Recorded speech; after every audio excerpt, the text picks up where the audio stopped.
Hello, and welcome to Sharing Stories, a podcast featuring profiles of help and hope from the Season of Sharing Fund. I'm David Boyer. Did you know that 1 in 5 people in California are experiencing hunger, and 1 out of 3 in San Francisco can't meet their basic needs? What this means is that many of our neighbors are one crisis away from having to choose between rent and necessities like food and medicine. Even in one of the wealthiest regions in the world, precariousness abounds. Thanks to our donors and partner agencies, since 1986, the Season of Sharing Fund has been able to provide some peace of mind to more than 190,000 people in the Bay Area through emergency housing assistance and local food banks.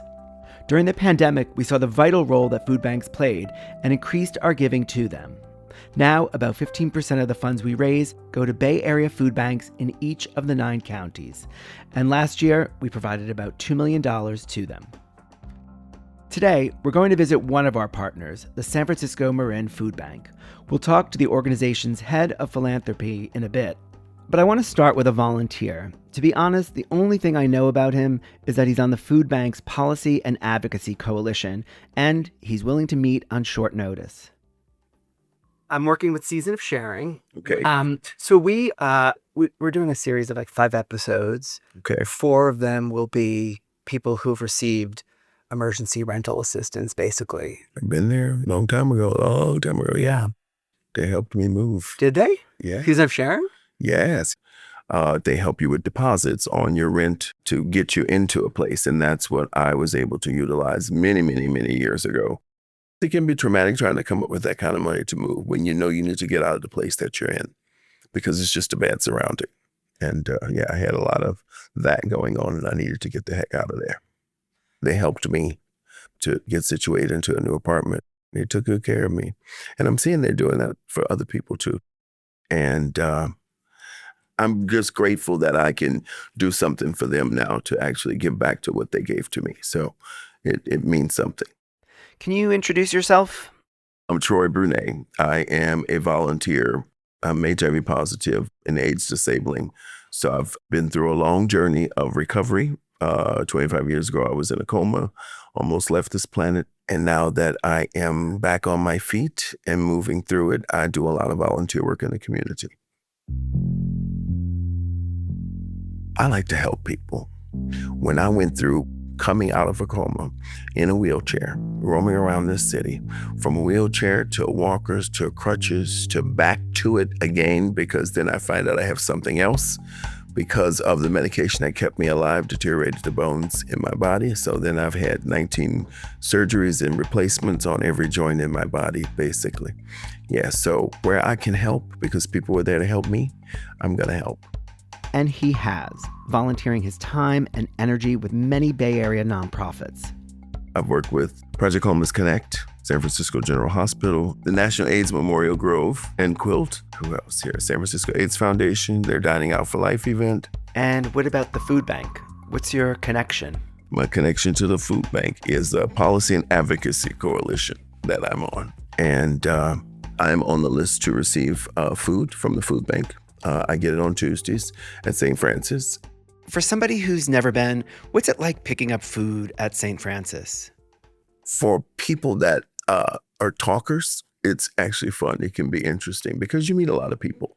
You know, I see some of the people in line there, hey, Troy, you know, and it's all of that. So we become kind of like friends and small family in a sense because we need the same things. And, when people get something that they can't use, they'll make sure somebody else gets it. So that I like. There's only so much that I can use sometimes in some things I don't eat. So then I'll pass it on to a neighbor. A friend of mine, she lives down the hall. She's by herself. So I'll make sure she gets a little bit of something that I can, get her. Do you remember the first time you got food from the food bank, when that was? Well, the first time that I got some food from the food bank was, it was an interesting moment in time because I still couldn't believe that I had to go do this. But I'm going to do it because I need to eat. So I was grateful for what they gave us. And I think everybody that goes and gets in those lines are very grateful for the food that they can get. Some people have bigger families they've got to feed, and that's hard. And we all getting about the same amount of food. So for a single person with my partner that loves to cook, So that helps because it gives him, like yesterday, I got home and I could smell the soups on the stove. He had 2 different kinds he was making, using up all the rest of the vegetables that we had for the week so that nothing goes to waste. And I think that's wonderful, so I had a good lunch before I got here today.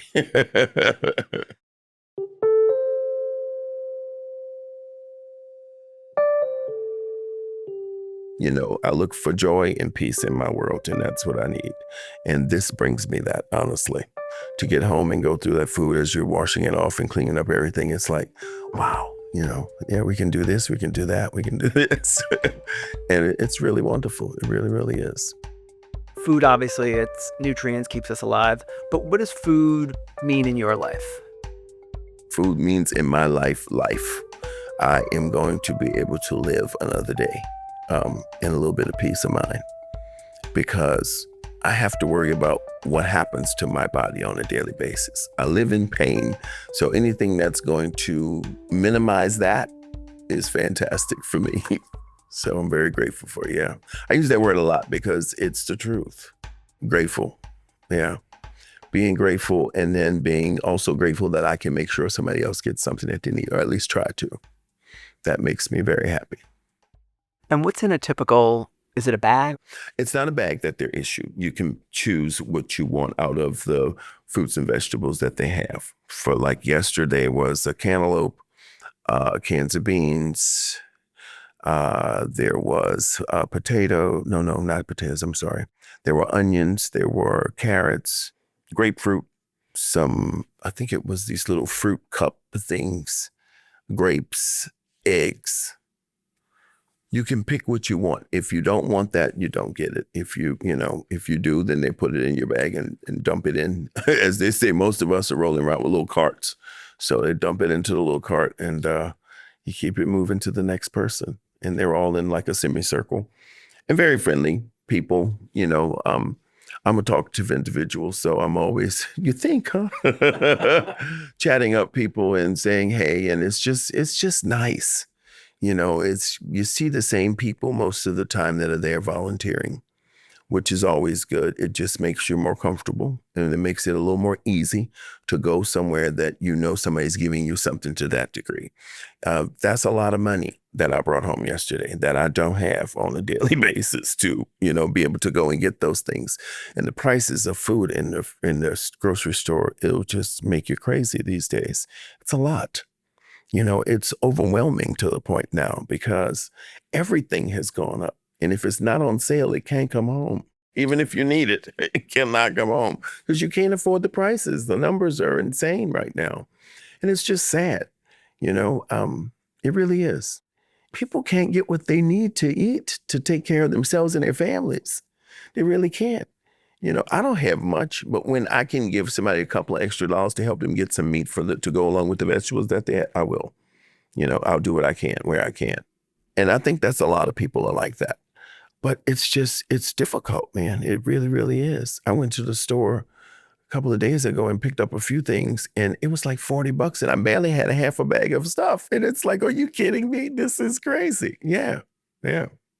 Some juices and bananas. The bananas I don't usually get from the food bank. I don't see those. So I have to have my bananas because I have to take my medicine in the morning. And, to go and get those things, it adds up. Even for that, and I'm looking for the sale prices all the time. So yeah, it's hard. So I think it's just important that Season of Sharing is giving to the food banks to make sure that people can eat. They need to be able to live and thrive and survive in this world. And the only way you can do that is to be fed. Food insecurity is at one of the worst points that it's been in our history. I'm Chris Padula. I'm the Chief Philanthropy and Engagement Officer here at the San Francisco Marin Food Bank. Hunger is on the rise, and that's because quite a bit of government support has been cut. I mean, we've heard about the recent budget cuts that happened at the federal level, which is going to result in $186 billion in SNAP, which used to be called food stamps, and California is called CalFresh, is going to be cut over the next 10 years. What does that mean in San Francisco and Marin? It's estimated that over 7,500 families will lose their benefits, And we know SNAP, CalFresh is the number one support for folks who are experiencing hunger. So we do everything that we can by providing groceries. Our partners do everything that they can. But at the end of the day, I mean, the need is already high. It's going to continue to get higher because of the cuts. So there's no way that the food bank can fill that big gap. So we're worried about what's going to happen with more and more homes and families that are experiencing hunger. Before the pandemic, we were serving about 32,000 households every single week with groceries. At the height of the pandemic, we were serving about 60,000. Up until June, we were serving about 50,000 households. We're now, due to cuts in government funding that happened over the last 2 years, we're now serving about 36,000 households. And I say that in terms of context, but we can't fill the need that's out there. We already have a wait list of around 8,000 families that are looking to be served. So what are we doing? I mean, we are advocating at the state level, recognizing the cuts that happen at the federal level. We are advocating at the state level for the state of California to do something to fill the gaps around SNAP in particular.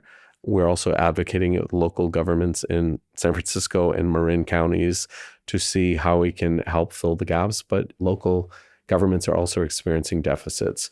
So we're looking at ways that we can increase our services, but it's pretty difficult right now because the need is already higher than what we can reach. And food banks across the country are facing the same challenge right now.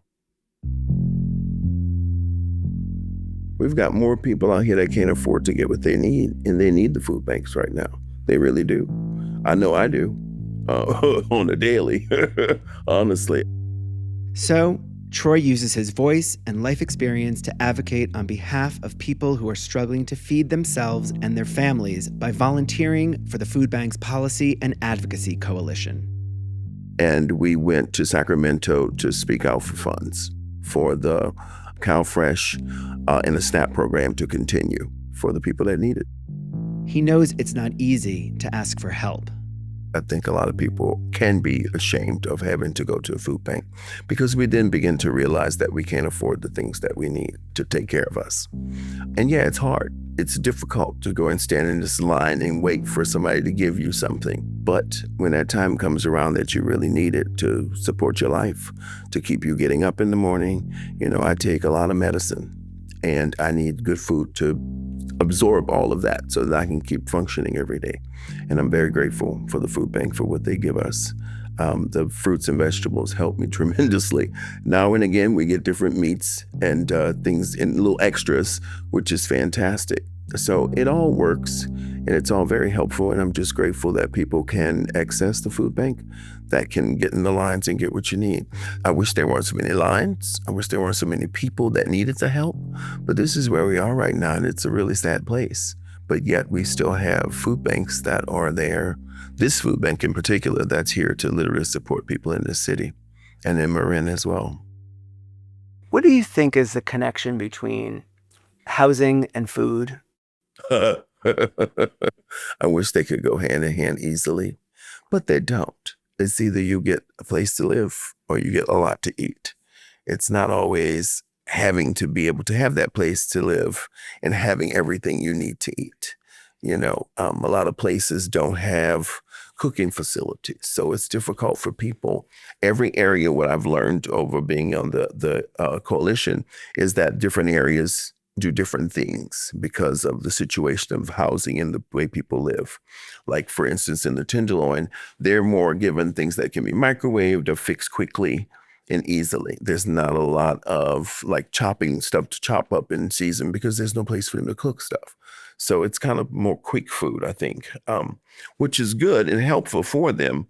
But I just wish everybody could have the opportunity to actually fix their food, prepare it, and sit down and enjoy it in peace. Because peace is good, man. To find that peace of mind while you're enjoying your meal is a really good thing. It makes it digest better. It makes you feel better. And it gives you some hope, truly.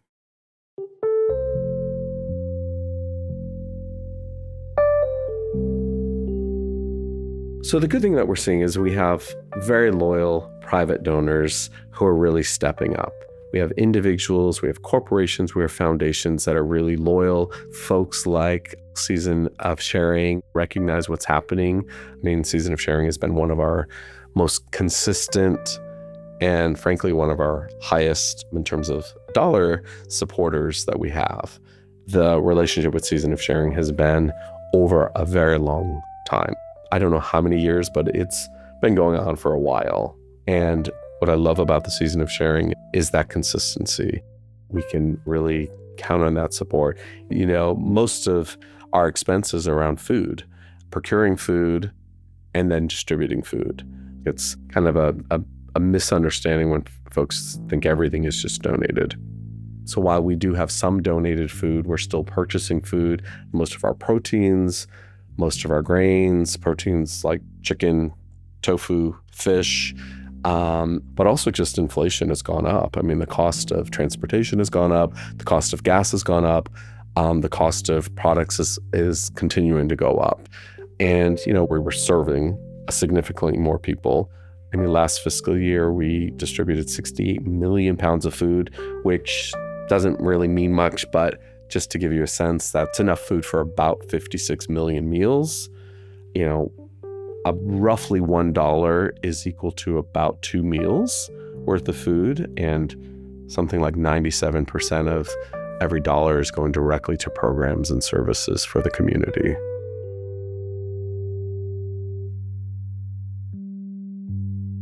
And so if Season of Sharing didn't donate to the food bank, what would happen? What would you lose? Well, without Season of Sharing and the hundreds and thousands of donors that support the Season of Sharing fund, you know, when you think about it, that's hundreds of thousands of meals that wouldn't go out into the community. I mean, it's really that. The correlation is so direct. If we don't get 100,000, 200,000, 300,000, 400,000 through the Season of Sharing, twice as many meals will not go out. One of the biggest misconceptions of people who rely on food banks is that we're serving primarily folks who are unhoused. I mean, the fact of the matter is, I think 96% of the households we're serving, you know, have homes. Over 70% have somebody in their family who's working at least one job or multiple jobs. So there's a lot of working poor who are dependent on the food bank. A lot of seniors who are dependent on the food bank. So I think there's always folks who may not be familiar think, and we certainly have partnerships with large organizations that do congregate food programs, and we're providing the food to those programs, but it's a pretty small percentage overall. You know, San Francisco and Marin are two of the highest costs of living in the country. So when you think about the ability to really afford living here, folks really depend on the groceries from the food bank. At the end of the day, if folks don't have food, then they can't really focus on school. They can't focus on looking for a job. They can't focus on navigating the complex situation. So I do believe at the end of the day, you know, food is the most basic of needs. And we fundamentally believe that food is a human right and people should not be struggling for food. And we are doing everything we can to provide that food, but also equally as important, advocating for the supports and the systems to address why people are experiencing hunger. Any message to people who donate to Season of Sharing? We are so appreciative of the Season of Sharing and all of the donors that make the fund possible. Here at the food bank, we've been working with Season of Sharing for decades, and we can't do the work that we're doing today without their support. So thanks to everybody who supports the Season of Sharing. My message to the people that give to the Season of Sharing would be to please continue to give. Your money is being used wisely. It is taking care of people, and that is what we're here to do. We need to take care of one another, because if not, then who's going to do it? Not everybody can take care of themselves easily, but if you have that little helping hand to pull you up, it makes a huge difference. And that I know for a fact, because I've had those helping hands, and they've pulled me up out of a hell that I went through to be here today, to sit here and talk with you. So thank you for everybody that supports Season of Sharing. Please continue to give. Your money is being used wisely, and we are very grateful for it. Magic wand, what do you do with it? If I had a magic wand, I'd wave it all over and pray that it all works to bring up some joy and happiness and peace of mind to everyone on this planet. And some good food, too. Love that.